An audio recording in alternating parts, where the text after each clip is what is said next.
Autêntica FM. Muito boa tarde, Belo Horizonte. 4h02 no alto da serra. Uma vista maravilhosa, espetacular. Do alto da serra, a vista de Belo Horizonte. É incrível. Você chegando aqui, você vê um panorama maravilhoso em Belo Horizonte. Olha, o programa Educação é para Todos começa agora, como acontece todas as quintas-feiras, às 4h, aqui na 106,7 Autêntica FM, falando sobre um tema relevante da educação. E hoje não pode ser diferente disso. Sentimos que cada vez mais nossas escolas, principalmente as públicas, estão vulneráveis a todo tipo de violência. Os casos recentes de assassinatos e invasões no estilo norte-americano já vêm depois de muitos anos de abandono do Estado e da comunidade, com escolas constantemente furtadas, pichadas, vidros quebrados. Mas será a importância de uma gestão democrática em escolas em áreas de vulnerabilidade uma boa resposta para a sociedade? Será parte do problema a comunidade não se sentir parte da escola? Como nós podemos virar este jogo? É disso que vamos conversar agora no programa Educação para Todos com os professores Frederico Maximiano e Sérgio Luiz, que chamaram a comunidade para participar de decisões da escola e tiveram resultados muito interessantes e muito legais. O professor Frederico Maximiano Vieira dos Santos é professor de matemática, mestre em gestão e avaliação da educação pública e diretor da Escola Estadual Professora Inês Geralda de Oliveira. E o professor Sérgio Luiz de Jesus é professor de Ciências e Biologia e mestre em Gestão Social, Educação e Desenvolvimento Local. Vamos conversar agora sobre um tema que é relevante para a educação. Nós vamos falar sobre gestão democrática nas escolas. Primeiramente, eu preciso de agradecer a presença de vocês, de chegarem aqui, Sérgio e Frederico, para participar do programa. Muito obrigado. Muito boa tarde. Muito boa tarde. De antemão, eu quero cumprimentar aqui todos os ouvintes da Rádio Autêntica FM 106,7 e também mandar um abraço carinhoso para toda a nossa comunidade, né, da escola, que é o bairro Juliana, em Venda Nova, da Escola Estadual Professora Inês Geraldo de Oliveira. Quero mandar aqui um abraço carinhoso para todos os alunos, funcionários, professores, supervisores, todas as pessoas lá são importantes, os ASBs que nos ajudam na limpeza, todo mundo. Um abraço para todo mundo. Sérgio. Uma boa tarde a todos. Quero agradecer o convite, professor Luiz, professor Cláudio, né? É um prazer estar aqui, ainda mais falando de um tema que a gente, entre aspas, lutou muito para conseguir chegar onde é que nós conseguimos, e democracia é o que mais prevalece, né? Ainda mais nesses tempos. Então, vamos começar falando de como é que foi essa experiência. Nos conte aí como que vocês participaram dessa experiência. Na verdade, a gente tem que começar, né, Fred? Lá em 2002. Quando ainda estava casulo para se montar uma chapa e aí a gente vendo a necessidade, né? O Frederico me chamou para ser o vice dele e aí em 2004 nós assumimos e eu fiquei com ele até 2019 e ele ainda continua como diretor, eu fiquei na vice.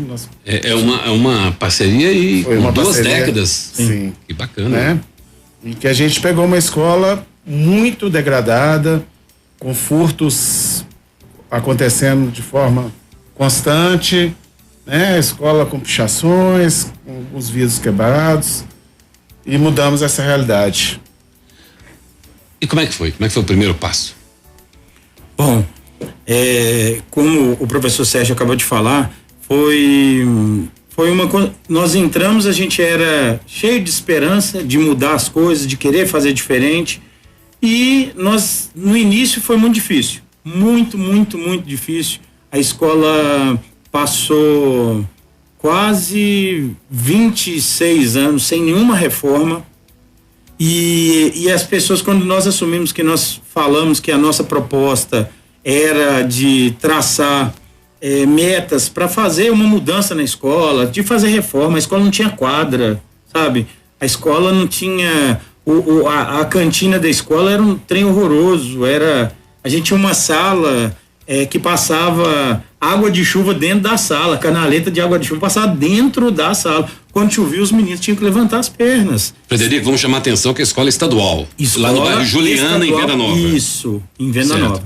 E de lá para cá nós viemos construindo várias coisas, acreditamos na proposta.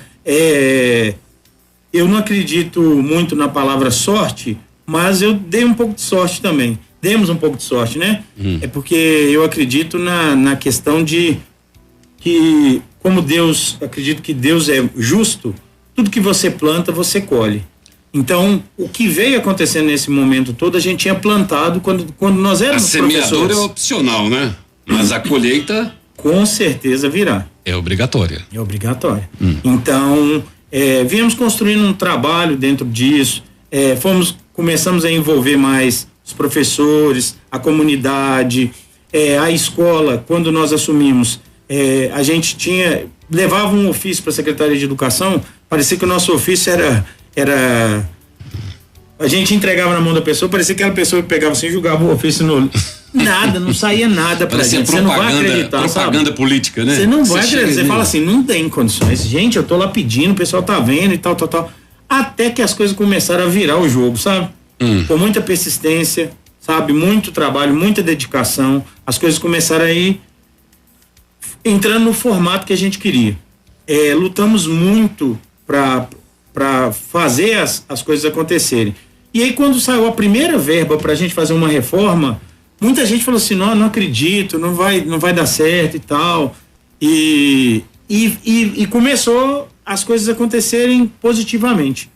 Então, a gente, nessa primeira reforma, nós ganhamos, acho que na faixa de R$400 mil para fazer uma reforma dentro da escola. Isso em 2005. Em 2005. Muito dinheiro. E em 2007 nós ganhamos R$1.200.000 para fazer uma reforma na escola toda. Aí ela resolveu tudo. O total de R$1.600.000? R$1.600.000 que nós recebemos nesse período todo. Uau!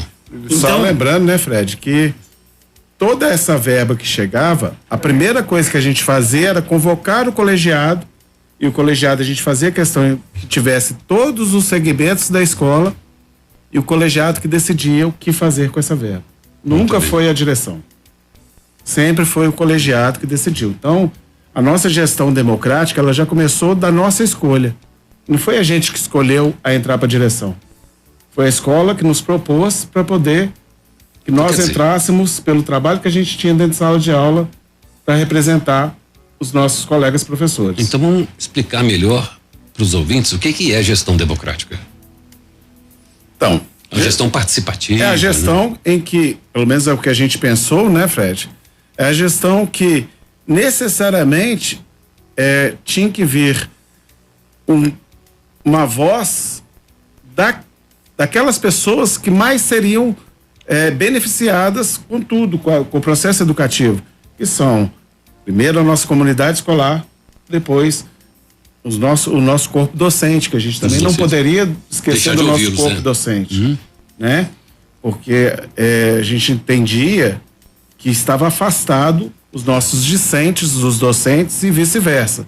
E não havia, ou se havia, era muito pouco, a intervenção da comunidade dentro da nossa escola. Então a gente já começou com essa mudança, porque igual o Frederico falou, nós tivemos muita dificuldade de conseguir verba. Nós só conseguimos verba também depois que a gente colocou a comunidade lá, paramos as aulas, fizemos um movimento meio que protestando, que o professor Frederico não conta, mas quase que ele foi exonerado na época, né, por conta disso, porque o cargo de chefia, tá? Mas ele não foi exonerado por quê? Porque a frente do protesto era a comunidade escolar. Certo, então o processo ele começa a partir da comunidade escolar. Isso, no segundo passo, no segundo estágio, estende ao corpo docente, né? Para depois delegar ali alguma atividade e a prioridade que o grupo é que vai decidir quais são as demandas para serem atendidas, né? E a verba foi vultuosa, né? Isso Sim. permitiu que a escola tivesse realmente incorporado todas aquelas reivindicações que tinham sido solicitadas, né? Sim. Esse negócio de esgoto acabou. Sim, graças a Deus, não tem mais nada disso. É uma coisa que eu queria te falar que é muito importante, a escola, nesse processo todo, nós evoluímos muito. Nós pegamos, como dissemos, uma escola que estava quebrada, pichada, toda essa situação, e a partir do momento que nós envolvemos a comunidade, corpo docente, funcionários, todas as pessoas passaram a dar mais valor ao espaço. Sim. Então, por exemplo, hoje, graças a Deus, né, nesse período todo, eu ainda continuo gestor na escola. Eu tenho 19 anos de gestão de escola. 19 anos. Não é brincadeira você ficar esse tempo todo trabalhando e tendo essa credibilidade numa comunidade. Então, a comunidade nos abraçou por ver a seriedade do nosso trabalho, ver as conquistas que nós tivemos, a evolução que a escola teve. Então, isso tudo veio melhorando um monte de coisa. Então, só para acrescentar, algumas coisas que a gente tinha um uniforme que os meninos odiavam o uniforme, não usavam. E nós fizemos uma proposta, abraçando ideia lá de professores também, de fazer um concurso de desenho pelos próprios alunos do novo uniforme. Sim. Mas foi um sucesso, porque uma menina, né, desenhou o uniforme, nós levamos para votação, ela ganhou, e o prêmio ela era ganhar um kit completo do uniforme, que a gente ia fazer o novo uniforme. Uhum. Então, assim, toda a comunidade for trocando uniforme, assim, a gente achou que ia levar um tempo, porque nós também trabalhamos na periferia, sabemos que nem todas as pessoas têm condições, toda aquela situação. Mas assim, todo mundo queria usar a blusa nova do uniforme da escola, professor Inês Geraldo. Então, assim, foi um sucesso. Aí as pessoas foram valorizando mais a escola, nós pintamos a escola toda, trocamos as portas quebradas, velhas, aquelas coisas, arrumamos os banheiros, as quadras, foram construídas 2 quadras, a gente não tinha nenhuma, foi construído 2 quadras, uma quadra é coberta, outra quadra ela ainda não tem cobertura. Aumentamos as salas na escola. Hoje a escola tem, ela tem por volta de 1.300 alunos e 178 funcionários. Só para você ver o tamanho que é uma escola desse. Nós trabalhamos com os anos iniciais do ensino fundamental, anos finais do ensino fundamental, ensino médio, EJA, trabalhamos também lá na escola com um curso técnico em enfermagem, que é um curso gratuito para a população de lá, sabe? Para oferecer uma proposta diferente para a nossa comunidade de trabalho, de acesso ao mercado de trabalho, né? Então, assim, a escola evoluiu muito nesse tempo todo, e uma coisa que eu aprendi em todo esse período é que a melhor forma de você conseguir fazer o trabalho é no diálogo. E na conversa. Dá muito trabalho ter esse diálogo. Dá muito trabalho. Às vezes você tem que voltar, conversar, explicar, entender de novo. A pessoa às vezes não entendeu aquela forma que você estava planejando. E uma coisa também que nós aprendemos, né, professor Sérgio, que eu, pelo menos, eu falo sempre isso. Eu não sou poste. Eu não tenho que ficar parado com a luz. Todas as ideias que chegam, uma ideia que for a melhor, a gente trabalha com a melhor ideia. É a melhor ideia que vence. Não é a nossa. Não quer dizer que é a minha como gestor que estou lá. A melhor ideia que a gente tiver é ela que nós vamos trabalhar. Então, eu vou para uma reunião com uma proposta, mas se vier uma proposta melhor, é ela que nós vamos abraçar. Maravilha. Olha, você pode participar aqui no programa Educação para Todos através do 996611067, enviando a sua mensagem de texto ou de voz para os professores aqui, perguntando, conversando sobre o tema, sobre gestão democrática no ambiente escolar. E eu tenho aqui uma pergunta aqui do Antônio Carlos. Ele pergunta o seguinte: como que vocês acreditam que a situação nas escolas com tanta violência, por que eles chegaram nessa situação, né? Como que vocês acreditam que essa situação podem melhorar? A questão da violência é muito mais do que da escola, né? A questão da violência a gente sabe que é um problema social fora dos muros da escola. Só que uma das coisas que a gente aprendeu na nossa gestão durante esse tempo todo foi que se você cria situação de pertencimento, a violência não é que ela vai deixar de acontecer na escola, porque ela faz parte daquele ser humano. Mas entende-se que, e lá na escola muita gente entende que uma coisa eu faço do lado da rua, outra coisa na escola não se faz de jeito nenhum. Por quê? Porque a escola é onde meu filho está. Para os pais, é o porto seguro daquela comunidade. Para muitos pais, o porto seguro daquela comunidade são os muros da escola. E aí, porque a primeira coisa que nós fizemos foi criar para eles a situação de pertencimento da escola. Na hora que eles perceberam que a escola também é deles e que aquele é o porto seguro, nós, sim, não vou falar que a gente não tem violência na escola, mas coisa de toda a escola, né? Aquelas violências mínimas de adolescentes e pré-adolescentes. Mas violência, quebrar vida, pichação, de briga vandalismo. Dentro da escola, de vandalismo, nós não temos. Nós não temos. Interessante isso, porque a gente tem essa ideia de que toda escola estadual é violenta, é cheia de... Mas não é bem assim. Não. Com certeza não. Até quero deixar aqui aos ouvintes o convite para ir na nossa escola conhecer. Vai ser um prazer recebê-los. Graças a Deus. Dia 8 tem festa junina. Dia 8 de julho nós vamos ter festa junina, que a gente recebe a nossa comunidade, sabe? Então, assim, como nós dissemos, a comunidade sente-se, né? Acolhida lá dentro. Segura. Ela sente segura. Os pais vão pro trabalho, eles saem tranquilos, falando assim, meu filho está dentro da escola. E isso é um trabalho, é uma conquista que a escola tem que ter para a vida inteira. Porque a partir do momento que os pais não confiarem mais em deixar seus filhos na escola, aí realmente o processo vai se acabar. A escola é proteção, né? Proteção. Sérgio, o que você acha de pensar que envolver a comunidade, cada uma delas, estratégias diferentes? Primeiro, como envolver os professores?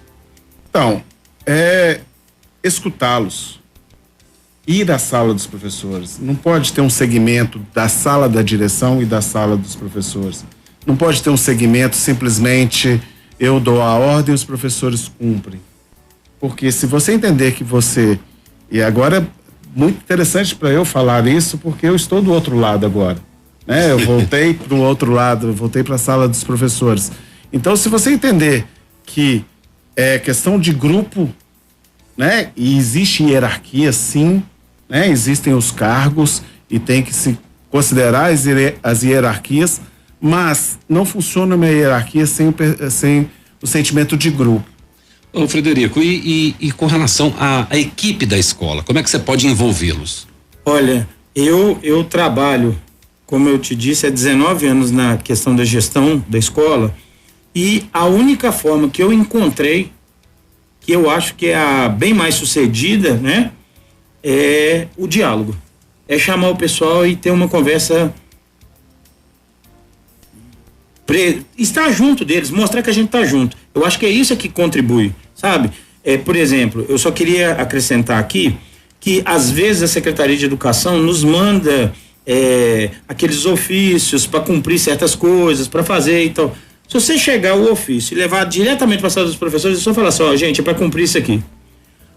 O pessoal pode até fazer, mas vai fazer mal-humorado, vai fazer... Então, a forma que a gente tem é pegar aquele mesmo ofício, levar para uma discussão, sabe? Escutar a opinião das pessoas, às vezes de uma forma, e aí todo mundo contribui um pouco para a gente fazer aquela mesma proposta, e ali a pessoa se sente mais participativa. Ela percebeu que ela também está dentro daquela situação. Então, com certeza, o fluxo do trabalho vai fluir muito mais tranquilo e a gente consegue fazer as coisas dessa forma. Tá. Sérgio, você falou aí sobre o entorno, de ir além dos muros da escola, e como é que você pode, na prática social, envolver a comunidade? O que você pode fazer em termos práticos? Então, por mais que pareça assim uma coisa muito aleatória, mas essas festas típicas da escola, de chamar os pais, festa da família, festa junina, neste momento, apresentar o trabalho que os alunos, como o Fred falou, nós temos alunos de 6 anos de idade na escola. Os pais ficam maravilhados de ver a mãozinha deles, né, na parede da escola e ver o nome do filho deles, porque eles não têm essa oportunidade de ver a evolução do filho deles, né? Então, essas festas, igual eu brinquei da festa junina é o meu momento mais alegre da escola. Por quê? Porque eu vejo os meus alunos de 19 anos atrás, eu completei 25 anos de escola. E hoje eles são pais, alguns já são avós, porque nós tínhamos um EJA chamado Caminho de Cidadania. E muitos vão na escola e a gente revê e vê que na época estava se perdendo, e aí a escola foi a salvação daquele aluno, daquela comunidade em vulnerabilidade social. A escola foi a salvação. E ele bate na nossa sócia e fala assim: ô gordão, eles me chamam de gordão, ô gordão, ô barrigudo. Obrigado por você ter sido tão chato comigo. Isso para mim é um grande prêmio que eu tenho. É importante, né? A socialização, né, da comunidade. Sim. E o ambiente escolar, ele é um ambiente muito saudável para essa combinação, né? Ô, Frederico, você falou sobre a aquisição de verbas, né? Como que um diretor que está nos ouvindo agora de uma escola estadual pode elaborar projetos para angariar essas verbas que você conseguiu? Sim, hoje eu vou até te falar, de verdade, hoje está até mais fácil.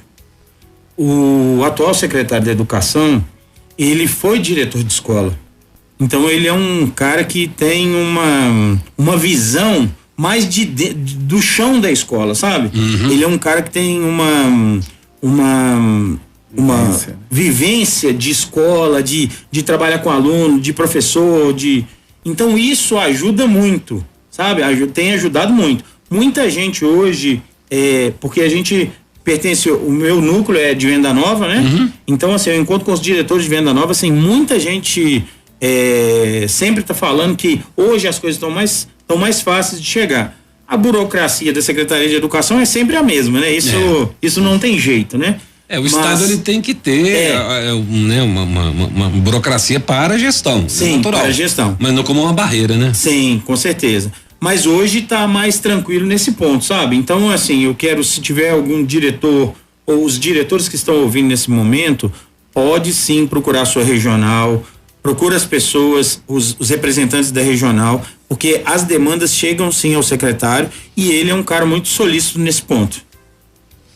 Então, Frederico, nós falamos aqui sobre a gestão, a forma como que você pode buscar os recursos. Agora eu queria perguntar para o Sérgio aqui, como é que você pode implementar dentro do ambiente escolar? Estou pensando num outro diretor, ou até esse mesmo, eu quero implantar uma gestão democrática na minha escola. Como é que é o primeiro passo? Qual que é o caminho que ele deve percorrer para chegar num ponto como vocês trilharam aí? O primeiro passo é reconhecer que a comunidade não pode ficar distante da escola. É reconhecer que a comunidade tem que se sentir pertencente àquele ambiente. E a comunidade que eu falo é a comunidade como um todo. Não pode somente priorizar professores, priorizar aluno, priorizar pais, não. Tem que entender que a comunidade é a comunidade como um todo. E a partir do momento que começa a dar o entendimento de pertencimento daquela comunidade naquela escola, então fazer as ações para que os pais participem das decisões. O colegiado escolar, para mim, é uma das partes, instituições, né, da instituição mais democrática da escola, chama-se colegiado escolar. Por quê? Porque ele agrega todos os membros, literalmente todos os membros da comunidade escolar. Interessante, quando você fala aí, mas que a gente promove lá a festa junina, promove campeonatos, farras, essas coisas todas que vão trazer a comunidade, isso também pode trazer assim fundos, dinheiro, alguma coisa para ser revertida para a própria escola? Normalmente hoje a gente praticamente não pode vender mais nada, né? Então assim, só de doação. Se a pessoa quiser doar alguma coisa pro caixa escolar, pode doar, né? Mas assim, praticamente você arrecadar dinheiro com esse tipo de situação não pode. Até porque as crianças, a maioria das crianças da escola, né, principalmente os locais de periferia, Sim. passam muita dificuldade, né? Então, assim, para os pais, fica mais difícil conseguir pagar as coisas para o filho poder participar. Então, a gente tem que tentar sempre conseguir parcerias, né? Que isso é muito importante. Lá na nossa escola nós temos algumas parcerias no bairro, com supermercado, temos lá também uma parceria da faculdade que é muito importante. Queria aqui até aproveitar e agradecer a parceria que nós temos com a UNA, né? E são trabalhos assim que nos ajudam bastante, sabe? Por exemplo, eu vou te dar uma coisa assim que é muito simples, muito pequena, mas é uma parceria que ajuda demais. A gente tem uma parceria com um supermercado lá da nossa região, que, por exemplo, as meninas, quando elas não tinham condições de ter um absorvente, o dono do supermercado, ele manda uma caixa pra gente. Supermercado Diamantina, o dono lá chama Iramar. Então, assim, queria aproveitar e agradecer aqui, sabe? Porque ele todas as vezes que acaba, ele doa uma caixa pra escola. Então, o que acontece? Lá na nossa escola não tem nenhuma menina. Se a menina, aconteceu com ela alguma coisa, a gente já tem as pessoas para poder entregar para ela, sabe? Entendi. Festa junina, ele banca parte dos questão do caldo, da questão da canjica, da pipoca. E no caso, a própria comunidade já contribui para formar essas parcerias, né? Indicação, é uma forma de proteção até para a escola também, né? De segurança, de fazer barraquinhas também, quadrilha, essas coisas que tem que juntar materiais, né? Para doação. Sim, o professor Júlio César, neste momento, né? Que é o vice-diretor da escola lá agora, tá fazendo uma gincana. E aí, dentro dessa gincana que acontece toda pré-festa junina, aí sempre tem a prenda de, recolhe amendoim, recolhe canjica, sabe? Sim, E aí, esses insumos é que vão ser gastos para fazer a festa dos alunos. Porque você pensa, né, a pessoa já tem dificuldade financeira, você vai para uma festa, aí vai ter que gastar, né? Então, se a gente conseguir fazer com que os insumos, o material para fazer aquela festa seja uma doação, o aluno e a família do aluno pode participar dessa festa sem ter que desembolsar. E essa é uma lógica que faz muito sentido, né, na forma de trazer a comunidade para o espaço escolar, e aí nós vamos ter resultados pedagógicos. Que é o que eu queria conversar com vocês agora sobre esse aspecto do reflexo da gestão democrática no contexto do escolar, da forma de formação dos alunos mesmo. Bom, eu tenho a acrescentar aqui que é o seguinte, eu sei que isso faz muita diferença na escola, né? Que a gestão democrática faz muita diferença, mas infelizmente a gente ainda não consegue atender a todos, né? A gente sabe que tem muito jovem, e eu até queria falar isso aqui, acho que todas as escolas devem estar passando pela mesma situação, porque é um problema que está virando generalizado, né? E não é só de Minas não, né? Não. Nós temos muitos meninos, sabe assim, a gente sempre nas reuniões que tem de diretores, a gente repassa aos nossos inspetores para levar para a Secretaria de Educação algumas ideias. E uma ideia que eu queria já reforçar aqui para toda a audiência, né? Que a gente está precisando muito fortalecer a parceria da educação com a saúde. Porque depois da pandemia, o professor Sérgio está lá na sala de aula, a gente tem observado, a pandemia, assim, atrapalhou muito na aprendizagem dos meninos. Quem está dentro da escola, as pessoas que estão dentro da escola, conseguem entender o que eu estou falando aqui perfeitamente, no sentido de como que está dificultoso para os meninos voltarem no aprendizado, sabe? Interesse, né? Assim, muita coisa tem atrapalhado isso. E uma coisa que nós percebemos também, por isso que eu falei da parceria da Secretaria de Educação com a parceria da Saúde, porque os meninos precisavam, tem muito menino dentro da escola que às vezes não consegue aprender, mas não é por causa que o menino não tem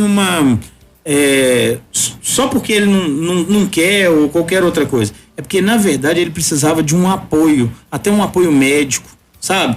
E às vezes, por exemplo, assim, a escola encaminha, você consegue perceber que o menino tem alguma coisa e algum problema. E a gente encaminha para o posto de saúde. Mas normalmente nos postos de saúde, às vezes chega, aí vocês já sabem, né? Às vezes, não estou nem falando do posto de saúde lá do nosso bairro, porque a gente tem também uma parceria muito saudável, muito boa, sabe? Mas às vezes chega lá e não tem médico, não tem uma pessoa para poder olhar, não tem, às vezes tem caso de menino que é até uma questão, como que eu posso falar assim, de nível de aprendizagem mesmo, que precisava de um psicólogo para poder ajudar. E isso praticamente nós não temos, sabe? A gente não tem nos postos de saúde, não tem essa parceria para poder ajudar. E aí, como eu estava falando anteriormente, uma das parcerias com a UNA que nós temos, a gente tem um trabalho feito dentro da nossa escola, com a parceria que foi conseguida aqui com o nosso professor Sérgio também, que nos ajudou bastante, com os psicólogos, os alunos em psicologia da UNA, que vão dentro da nossa escola fazer um trabalho com os meninos. E isso tem ajudado, sabe? Tem ajudado demais, porque eles conseguem verificar certas coisas que nós, como educadores, não conseguimos perceber. Mas só que o que eu disse, falta essa fase final da Secretaria de Saúde para poder encaminhar esses meninos para os atendimentos, sabe? E o que o gestor de uma escola pode fazer para tentar fazer essa interlocução entre a saúde e a educação? Assim, para o gestor da escola, eu acho que o que ele tem que tentar buscar são as parcerias regionais ali, né? Então, dentro da sua comunidade, você vai fechando as parcerias. Como eu expliquei, eu tenho a parceria com o Posto de Saúde, com o CRAS. Inclusive, nós estamos tentando, até queria aproveitar também, tanta novidade, né? Mas o espaço aqui é para aproveitar. Para poder falar que a gente está tentando instalar um CRAS na nossa comunidade, sabe? E eu estou unindo forças lá com a comunidade, com os líderes da comunidade, para a gente buscar eles para dentro da escola, para a gente fazer essa força lá dentro da escola, para a gente conseguir colocar o CRAS na nossa comunidade. Quer dizer, é uma lógica de interdisciplinaridade, educação, saúde, assistência social, todas as garantias que são fundamentais que a criança precisa, né? De uma região de vulnerabilidade social. Exatamente. Agora, o que eu entendi é que o gestor da escola, ele não tem que ficar esperando uma parceria do secretário de educação com o secretário de saúde. Ele tem que ir lá e bater na porta direto com o posto de saúde que está ali, falar com o cara que está lá e aí já tenta, porque se não começar das bases, o processo não vai funcionar. É essa a lógica? Isso, é isso mesmo. As parcerias que nós conseguimos foi assim, fomos atrás. Às vezes nem eu fui em todas as parcerias, mas a gente teve representante que foi lá, que conseguiu fechar essa parceria para a escola e nós vamos absorvendo. Tudo que for bom, eu penso assim, tá?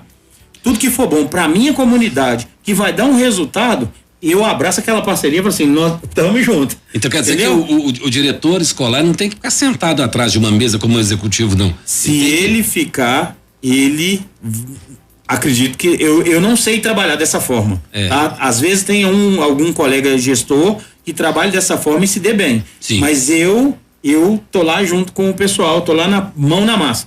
Para mim isso é o que me motiva aí pro meu trabalho todos os dias. Entendi. Olha, quando a gente tá falando aí de parcerias, de ideias, né? É muito bacana o trabalho que vocês estão contando.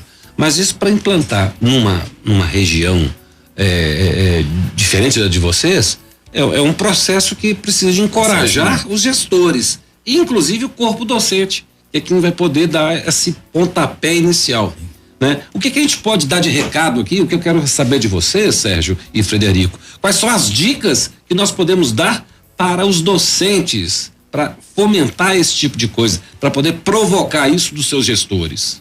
Primeira coisa é se sentir grupo. O docente tem que se sentir pertencente à escola. O docente tem que entender qual a comunidade que ele está. É uma das coisas que a gente mais tinha cuidado de fazer e ainda continua, né? Porque o Fred também ainda continua na direção. Na primeira reunião que você tem no ano, era passar para o docente quem é a comunidade que ele está entrando. Porque o Estado tem esse problema também. Como são vários professores contratados, a nossa escola até tem o privilégio de ter 80% dos professores efetivos. 70% efetivos. 70% dos Mas professores é um privilégio efetivos. da escola de vocês. É um privilégio. No geral aí, esse percentual... A maioria das escolas, 40%, 30%. E aí essa rotatividade de professor... 40%, 30% de efetivos e contratados 60%, 70%. 60%. E esse que não essa é efetivo. rotatividade do professor, esse que não é efetivo, ele vai um ano em uma outro ano em outra. Então né? não tem um engajamento, né? E aí, ele não tem esse sentimento de pertencimento. Ele não conhece a comunidade que ele está trabalhando. Os alunos não conhecem aquele professor. E aí vira simplesmente, eu entro, dou a minha aula, dou a minha nota. E aí eu não entendo o Luiz, eu não entendo o Fred, aluno, eu não sei que o Fred teve esse problema lá quando ele tinha 6 anos de idade. Os nossos alunos hoje, a gente discute problemas que eles tiveram quando eles tinham 6 anos de idade. E eles estão lá no ensino médio, no 3º ano do ensino médio. E a gente sabe alguma dificuldade que ele está tendo é devido àquela situação que ele viveu quando ele tinha 6 anos de idade. Isso faz muita diferença. Então, pediu dica, a dica que eu tenho, por mais que você seja contratado, está entrando na escola, entenda a sua comunidade, entenda a carência da sua comunidade. O que é a comunidade que você está entrando ali, e eu falo sua comunidade, porque você vai ficar 1 ano ali. E aí, é muito tempo, é no mínimo 1 ano. O que aquela comunidade está te pedindo? Porque dar aula de ciências é muito fácil. Tô falando como professor de ciências. Agora, entender o que a comunidade... De matemática também Fred? Ah, com certeza. Com certeza. De matemática parece mais fácil. Aprender é outro problema, né? De matemática parece ser mais fácil ainda. Assiste uma aula do Fred pra você ver, que você vai ver que você vai sair cantando da aula dele. Eu fico brincando que eu dou aula de matemática. Matemática. E a gente inventa uns processos, umas brincadeiras, canta com os meninos algumas fórmulas. Sim. E a moçada tá indo pra frente. Canta a fórmula da Bhaskara aí. Ele sabe. Quadrado da soma de 2 termos. Não, desculpa, eu falei aqui, eu tô falando de produto notável. Porque produto notável, eu vou te contar uma coisa assim. Quando a gente tá no 7º ano, os meninos têm uma dificuldade com o danado do produto notável. Eu sei na prática. E aí, e o que vai desenvolver dali pra frente, né? O que vai desenvolver ali pra frente até no ensino médio, ele vai precisar daquele conhecimento, né, do produto notável para ele se dar bem ali, para aquela situação, né? E aí o que aconteceu? Quando eu tava dando, já tem um bom tempo que eu não dou aula lá, mas quando eu tava dando aula para eles, aí eu falei assim, gente, esses meninos não conseguem entender esse negócio, então vamos cantar? Aí foi uma brincadeira assim que o negócio pegou. E aí era quadrado da soma de 2 termos, e aí a gente ficava, quadrado da soma de 2 termos é igual ao quadrado do primeiro, mais 2 vezes o primeiro vezes o segundo, mais o quadrado do segundo, pam, pam. Aí na hora do pam, pam, então, que aí a moçada ficava muito feliz. E tem gente que já formou, que já saiu de lá e fala assim, eu lembro da musiquinha até hoje, sabe? E isso que é legal, e aí você encontra o pessoal fora lá, que eu passo muito no bairro, né? Essa é outra coisa também que eu acho legal, de estar passando lá no bairro, sempre sabendo se está acontecendo alguma coisa, tá por dentro, né? Próximo deles. E sempre, assim, as pessoas me param, brincam, falam, a musiquinha, não sei o que, aquela coisa, e gravou, sabe? É o mnemônico, né? Interessante, porque na verdade a questão do aspecto psicossocial é muito importante de ser analisado no contexto escolar. Isso porque, primeiro, a gente tem algumas dificuldades que são barreiras para os alunos, né? A questão da vulnerabilidade familiar, né? O contexto familiar e principalmente eu queria discutir com vocês assim, a questão do mau exemplo, né? Da referência que as crianças infelizmente têm em muitas comunidades de ter mau exemplo dentro da comunidade para poder afastar da escola, né? Como que na gestão participativa, na gestão democrática, nós podemos implementar estratégias para reter o aluno e afastá-lo das drogas? Professor, a primeira coisa que a gente tem que entender é o conceito de família dentro de uma comunidade dessa. Porque essa é a parte mais difícil que eu vejo para quem não entende a comunidade, né? Já que a princípio entende-se conceito de família somente aquele clássico, né? E não, para eles é muito diferente. Para eles, o meu conceito, a minha formação de família nuclear, né? Que eu tenho, para eles é uma coisa assim, de outro mundo. E aí entender isso, você começa a entender o porquê. E entender o porquê, você começa a compreender o mundo da droga. Sem julgamentos. Né? E aí você vai começar a valorizar para aqueles alunos as situações que eles não precisariam usar drogas. Acho que democratizar nessa questão das drogas é valorizar, porque o que a droga é? Algo que lhe faz feliz. Ponto. Ele só pensa assim. Ele não sabe das consequências erradas, né, do que vai trazer. Não, ele só pensa na questão da pulseira de ouro, da garganta de ouro, do status, né? Ou do usuário que pensa só na endorfina que é liberada, né?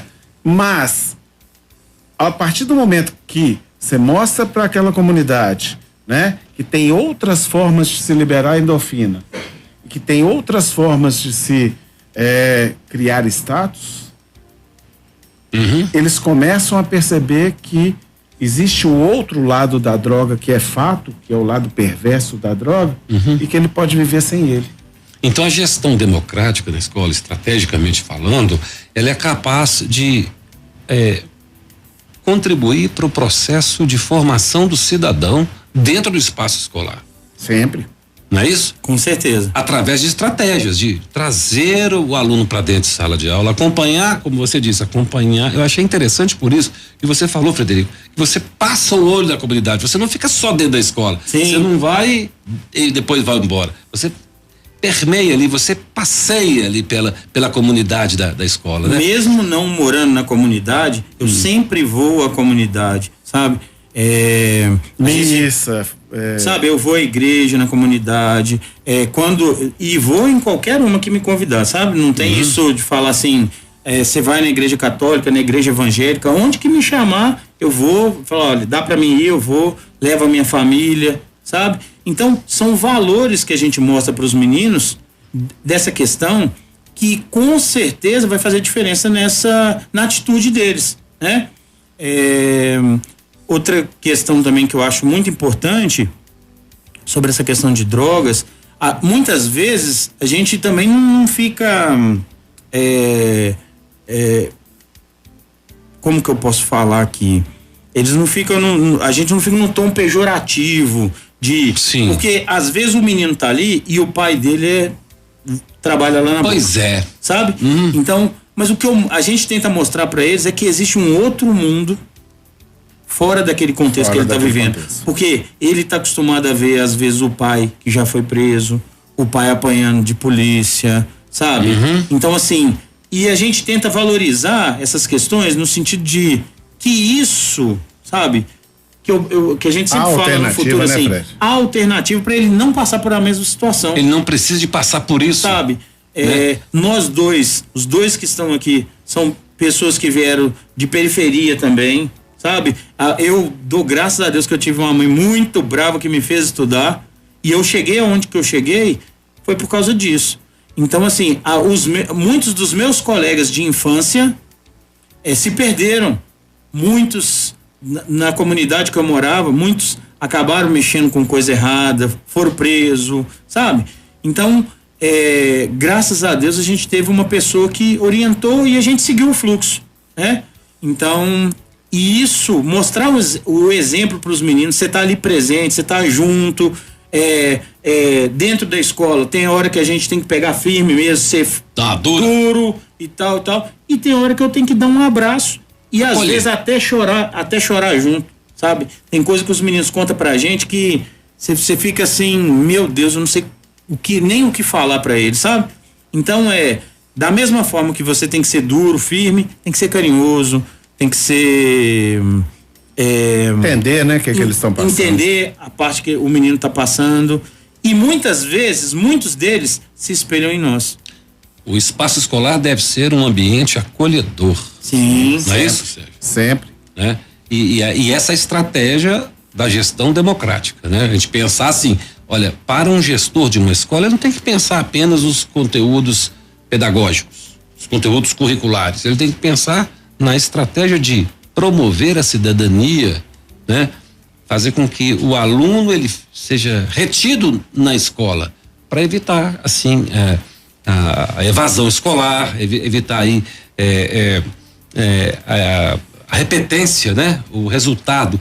E vocês desses 20 anos, se comparado aí com as outras escolas que não tiveram esse mesmo êxito na gestão participativa, vocês conseguem compreender e tem algum parâmetro de comparação entre o resultado pedagógico da escola de vocês com as outras que não tiveram as mesmas chances? Todo, como eu tinha te falado anteriormente, nós evoluímos bastante. Sim. Sabe, quando nós pegamos a escola, ela tinha um índice muito baixo, nas próprias avaliações sistêmicas da Secretaria de Educação, a gente tinha um resultado muito baixo. Então nós melhoramos muito.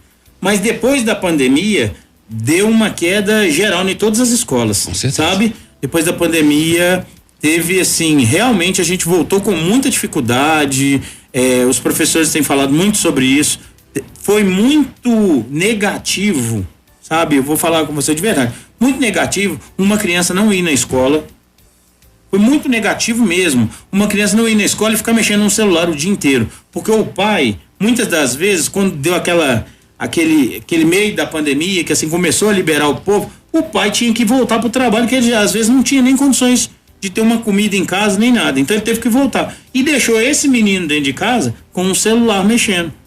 Então assim, sem uma orientação, sem não por negligência, nem por nada, mas era a situação que ele estava vivendo naquele momento ali, sabe? Ele estava tentando ajudar e acabou prejudicando. Então, depois da pandemia, realmente teve uma queda, acredito que em todas as escolas. Mas a gente está batalhando, estamos trabalhando junto, com o grupo unido, para tentar fazer a diferença com os nossos meninos. Uma das coisas que eu fiquei pensando aqui, enquanto da sua pergunta, né? Da questão da comparação com as outras escolas, eu acho que um grande termômetro que a gente tem na nossa escola é exatamente a quantidade de professores efetivos. E a quantidade de professores que eram contratados, que passaram no concurso e optaram ficar na nossa escola.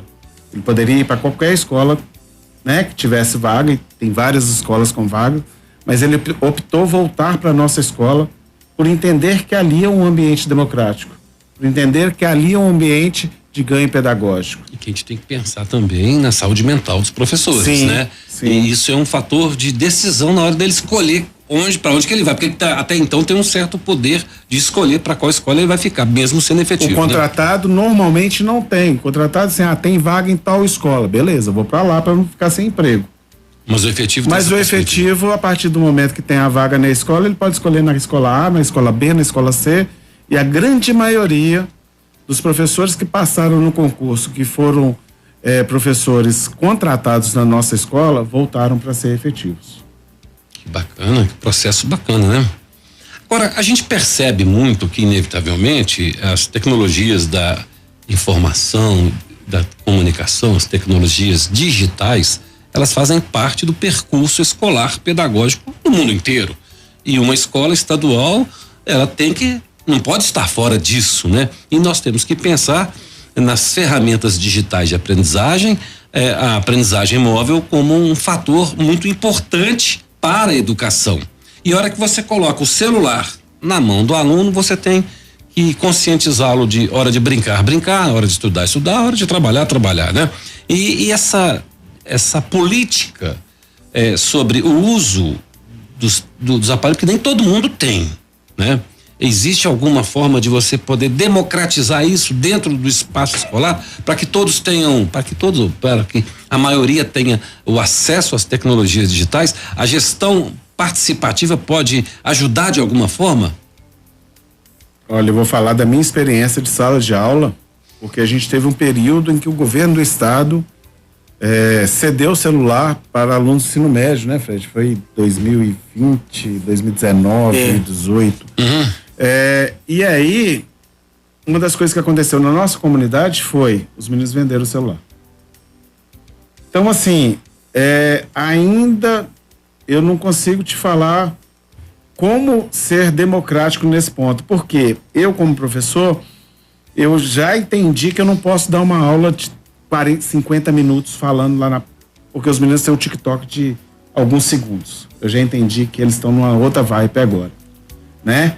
Que eu tenho que dar também um TikTok para eles muito rápidos, parar, segmentar, porque se eu for dar aula de 50 minutos falando, eu não vou dar aula. Eu vou só falar, né? E ninguém vai ouvir, e ninguém vai prestar atenção em você. A partir do momento que você segue a linha de encurtar o tempo de aula, dar uma parada segmentada, você consegue ter um pouquinho de acesso. Aí você faz uma brincadeira aqui, aí você faz uma musiquinha, você faz um teatrinho. Vai falar que não tem que fazer. Ou você se adapta ao mundo deles, ou eles não vêm pro seu mundo. Frederico. Bom, eu também, eu vou te falar assim, principalmente na comunidade que a gente trabalha, não são todos os alunos que possuem celular. Uhum. Uma grande maioria tem. Então, assim, nós nunca fizemos uma proposta de trabalho com que eles usassem o celular para aprendizagem. Agora, nós temos alguns trabalhos que são feitos assim. Por exemplo, nós temos um professor lá da escola que está trabalhando a disciplina de itinerários formativos e ele está fazendo pequenos vídeos com os meninos. Uhum. Então ele explicou como que é a questão da edição do vídeo, bem usando básico, o próprio celular, só o dispositivo. Para os que têm o celular, né? Os que têm o celular, os outros ajudam em quê? No roteiro, na criatividade, lá na produção, senadores, na produção, entendeu? Então, assim, apareceu um vídeo lá na escola que o professor, ele até, se eu não me engano, acho que ele já colocou no YouTube, um vídeo dos meninos, e eu não lembro aqui agora o nome para poder te falar, eu sei que ficou muito legal. Um trabalho dos meninos e os meninos falando sobre a questão de poluição e dessas coisas, e estava entrevistando as pessoas dentro da escola, os alunos dentro da escola, ele como se fosse um jornalista, né? Um repórter, e entrevistando no próprio celular e outra pessoa filmando, sabe? Então eles conseguiram fazer aquele trabalho assim. Então eu não sei te falar de maneira geral como que a gente poderia fazer para chegar ao acesso. Agora, como eu também posso te falar, a nossa escola, graças a Deus, né, somos privilegiados nesse ponto, a gente tem um laboratório de informática. Então eu tenho lá um laboratório de informática, tem 38 computadores, dá para usar dentro desse laboratório, né? A escola tem um espaço multimídia, com televisão, com data show, onde que os meninos, é um pequeno auditóriozinho que dá para ser usado. Então isso tudo veio contribuir. E a gente também tem um espaço dentro da escola que era um local que foi demolido, e nós fizemos, essa ideia foi até minha, eu briguei para ter isso lá na escola, que foi uma sala ao ar livre. É uma sala de aula, mas ela não tem teto. Você tem uma parede, tem um quadro bonitinho, tem uma luz, tem a tomadinha se precisar fazer uma coisa, mas ela não tem teto, ela tá ao ar livre mesmo. E nem cadeiras não tem cadeira fixa, não tem nada, tem umas arquibancadas. Então os meninos sentam no espaço e o professor tá lá embaixo, conseguindo falar com todo mundo. Como se fosse uma arena. Como se fosse uma arena, é isso mesmo. Num cantinho da escola, e ficou muito legal. Então a gente consegue fazer esse tipo de trabalho envolvendo os meninos nessas situações, sabe? Amam, né? Professor de arte, não adora o espaço. É interessante. E a gente até fala com o pessoal, o dia que tá muito calor, aquela coisa, tem uma atividade que dá para ser uma atividade mais lúdica, alguma coisa, pode levar os meninos para esse espaço, marca, agenda o espaço, aproveita, né? Porque isso é gostoso, faz o menino ter uma outra visão da escola e ela não ser só aquela conteudista, maçante, né? O Sérgio, o Frederico bem destacou aqui a forma da introdução dessas tecnologias no processo de aprendizagem por meio de outras funções que não utilizar o recurso tecnológico, não implica em custo e nem todos têm o acesso ou acessibilidade para tal. Pensando nesse sentido, na gestão, aqui o nosso foco aqui hoje discutimos a gestão democrática e tratar de uma lógica democrática do processo de ensino e aprendizagem. Nesse sentido, a gente pensa que os processos educacionais, eles podem passar, primeiro, por atividades interdisciplinares, né? Os professores trabalhando em conjunto. E aí, como você falou, na produção de conteúdo pedagógico digital, na produção de vídeos, o aspecto mais importante hoje eu posso dizer para você que você tem lá KineMaster, você tem vários aplicativos para celular, você tem um computador consegue editar o vídeo. Isso não é o grande problema pedagógico de introdução das ferramentas digitais. A grande questão ali está no planejamento, como você disse, Frederico, no roteiro, na produção do roteiro, no pensamento do conteúdo, né? Então, quer dizer, formar os alunos como conteudistas para essas finalidades pedagógicas é uma forma de democratizar o processo dentro da comunidade, porque nós estamos pensando aqui num todo, né? É você pensar em fazer conteúdos audiovisuais da escola que envolvam a comunidade, como o Sérgio falou aqui, utilizando os alunos para produção desse conteúdo, né?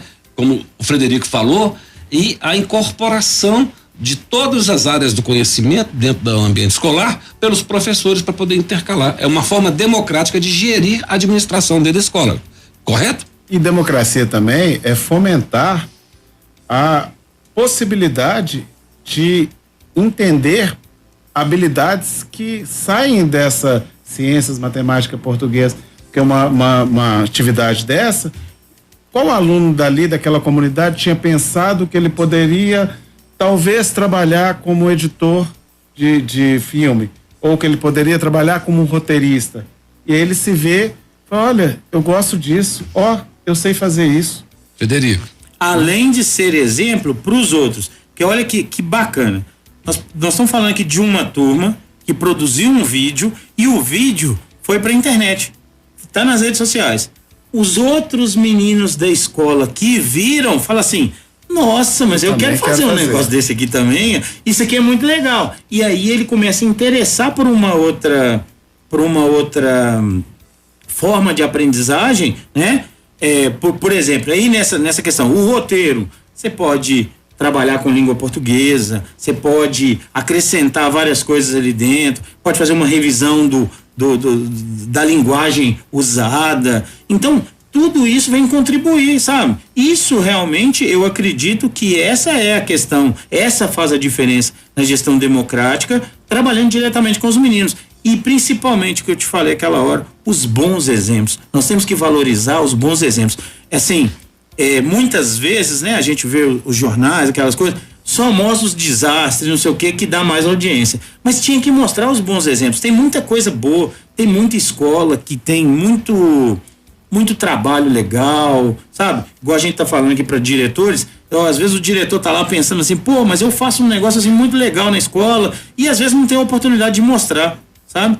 Então, assim, tem muita coisa legal que a gente pode fazer, que realmente vale a pena, e para quem gosta de educação de verdade, a pessoa, o salário não é a coisa que mais atrai a gente. Verdade. Realmente o amor que a gente tem por pelo nosso trabalho. Mas, voltando a falar, isso só acontece se a comunidade tiver um sentimento de pertencimento. Então, neste caso aí desses trabalhos, você viu os meninos, os olhos brilhando. E, ao mesmo tempo, os professores que estavam coordenando, e aí eu lembro de dois, eu peço desculpas se eu esqueci de algum, eu lembro do professor André, do professor Luiz, você lembra de mais algum? Sim, eram os dois professores exponenciais que estavam coordenando. Eu vi os olhos deles brilhando com os alunos fazendo. Então, todo mundo ali estava se sentindo pertencente àquele projeto. Isso só acontece se tem uma gestão democrática. Se o gestor escolar fornece ao corpo docente, ao corpo discente, a possibilidade da participação em conjunto. Nós, mestres e gestores em educação, nós sabemos que um dos aspectos mais importantes é o florescimento da capacidade de vocalização de uma sociedade, né? Então, um dos aspectos mais importantes que eu vejo para a sociedade é você fomentar isso, você incentivar o poder de vocalização, que é o poder da expressão, e quando você expressa, você pensa e você raciocina, você exerce sua cidadania. E esse processo de gestão democrática tá aí no incentivo à vocalização, como os senhores mesmos disseram aqui, né? Interessante a gente pensar nessa oportunidade que a escola pode oferecer para os seus alunos, para a comunidade e para o corpo docente também, né? Mas nós já tivemos em escolas em que, se você fosse fazer um trabalho fora de sala de aula, que isso? Que balbúrdia é essa? E no Inês Geraldo é diferente. Inês Geraldo é o incentivo a esse tipo de prática que se tem. Frederico, provavelmente esse é um modelo que já está em decadência, em desuso, né? Sim, eu acredito modelo que autoritário, sim. Eu acredito que os gestores de agora estão pensando já mais diferente, sabe? Porque não adianta você querer controlar tudo nas suas mãos, querer fazer todas as, sabe, tudo dentro da escola, porque não dá certo, não dá certo. Tem que ser participação, participativo, tem que escutar as pessoas, tem que construir junto, e além de construir, você tem que estar lá na frente, mostrando que você está junto das pessoas. Isso faz a diferença. Isso faz diferença para os alunos, faz diferença para os professores, faz a diferença na comunidade em si, para os trabalhadores que estão lá dentro da escola. Eles percebem isso, sabe? Então, assim, quem pensar hoje nessa proposta de querer controlar tudo, falar aqui não vai fazer isso, ele pode estar fadado ao fracasso. Ao fracasso. Sérgio, muito obrigado pela sua presença aqui. Queria que você fizesse as suas considerações aqui no final. Queria agradecer o convite, né? Falar do Inês Geraldo para nós, eu vou falar até em nome do Fred, ele vai falar depois, mas falar do Inês Geraldo para nós é muito prazeroso, é a comunidade que nos abraçou, a minha 25 anos, o Fred um pouquinho a mais, é uma comunidade que eu me sinto parte e eu venho com o maior prazer falar do Inês Geraldo, porque é minha paixão mesmo, né? Estar naquela escola, fazer parte daquela comunidade. E aí eu só tenho a agradecer pelo convite. Para quem não está assistindo, acompanhando a live da rádio e só pelo rádio, os olhinhos do Sérgio ficam aqui brilhando quando ele fala do Inês, né? Com certeza. Frederico. Olha, eu também quero agradecer muito pelo convite. Foi para mim uma honra, sabe? Poder falar e representar a minha escola, porque eu falo isso sempre com os professores e o Sérgio sabe essa fala aqui minha, todo mundo fala, lá vem ele com a mesma fala. Eu falo assim, olha, eu gosto tanto daqui que eu quero aposentar nessa escola. Eu sou efetivo lá e vou aposentar nessa escola. Então, ela faz parte da minha vida, sabe? Eu tenho um filho com a mesma idade da direção da escola. Ele nasceu em 2004 e estudou assim, lá? Ele na verdade não estudou lá porque eu moro em outro bairro. Ah, sim. Eu moro em outro bairro. Mas, na verdade, é isso, assim, isso tudo contribui demais para as nossas práticas e para tudo que a gente tenta fazer lá.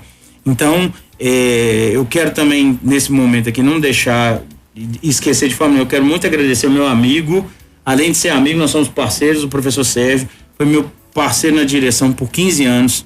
Quero agradecer as pessoas que estão lá, que estão ouvindo a gente, porque nós divulgamos, né? Sim.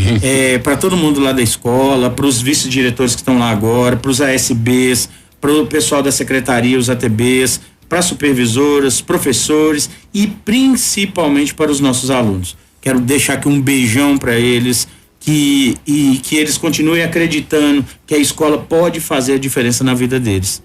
E isso é que me faz levantar todo dia e querer ir lá trabalhar.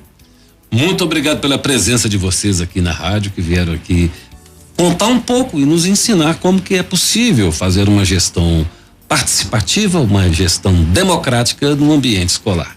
Gente, muito obrigado pela audiência.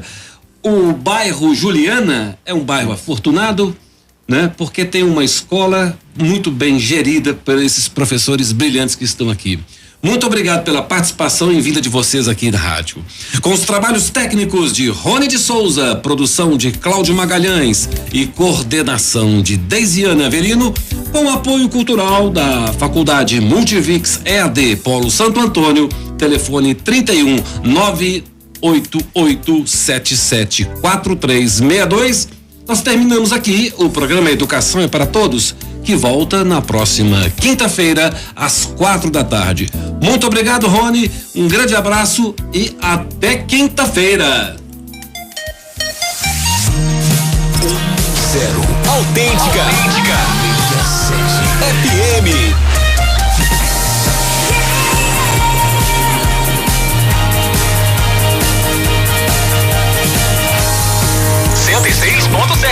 Sempre ao seu lado. Autêntica FM. Apoio Cultural Autêntica FM.